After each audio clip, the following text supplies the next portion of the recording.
અને કેટલું મોટું સ્કેમ છે એ તમને કહું. હવે 6 ટેન્ડર આમાં બારે પડે 15 કરોડ, એટલે ટોટલ રૂપિયા થાય 90 કરોડ, અને સામે ખર્ચો છે ખાલી 4 થી 5 કરોડ નો. એટલે 5 કરોડ ની સામે અગર 90 કરોડ રૂપિયા ને એ પણ વ્હાઇટના કેપીટી દ્વારા આપવામાં આવતા હોય તો કોઈ પણ પહેલી વસ્તુ આ જે ગવર્મેન્ટનું અત્યારે હાલે બધું મોટું ચાલી રહ્યું છે કે નથી ખાતો અને નથી ખાવા દેતો, તો 90 કરોડના ટેન્ડર બારે પાડી કે જેની સામે ખાલી 5 કરોડ નો ખર્ચો હોય, અને એનો પણ ભોગ એ લોકો બનાવે છે નાના અગરિયાઓને. આ કોઈ કે અહીંયા મોટી ઇન્ડસ્ટ્રી કે મોટા કોઈ ઉદ્યોગપતિઓના દબાણો પણ નથી. આ જે 10 એકરની પ્લોટની લીઝ સરકાર દ્વારા આપવામાં આવેલી છે, જેનું તે લોકો ભાડું ભરે છે, તેમાં 4 કુટુંબ એના ઉપર નભે છે ત્યાં કને, અને કોઈ પણ મશીનરી દ્વારા મીઠું નથી પકાતું, બધું અગરિયાઓ દ્વારા ત્યાં કને મીઠું પોતે પ્લોટમાં ઉતરી, કે જે તમે મીઠા માટે જોતા હશો કે અગરિયાઓ કેટલી દયનીય હાલતમાં અહીંયા કામ કરતા હોય, એવા બધા નાના અગરિયાનો આ બધા પ્લોટ હતા કે જે અત્યારે લોકો તોડવા માટે આ નીકળ્યા છે 24 જાન્યુઆરીથી.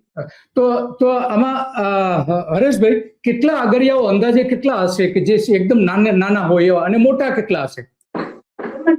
આ પ્રક્રિયા જે છે એના લીધે ટોટલ 10,000 અગરિયાઓની ઇફેક્ટ આમાં થાય છે, અને 50,000 કચ્છના 50,000 લોકોને પરોક્ષ રીતે આ દબાણ હટાવવાની કામગીરીના લીધે નુકસાન આમાં જવાનું છે, અને એની રોજગારી ઉપર ખૂબ જ મોટો પ્રશ્ન ઉભો થયો છે.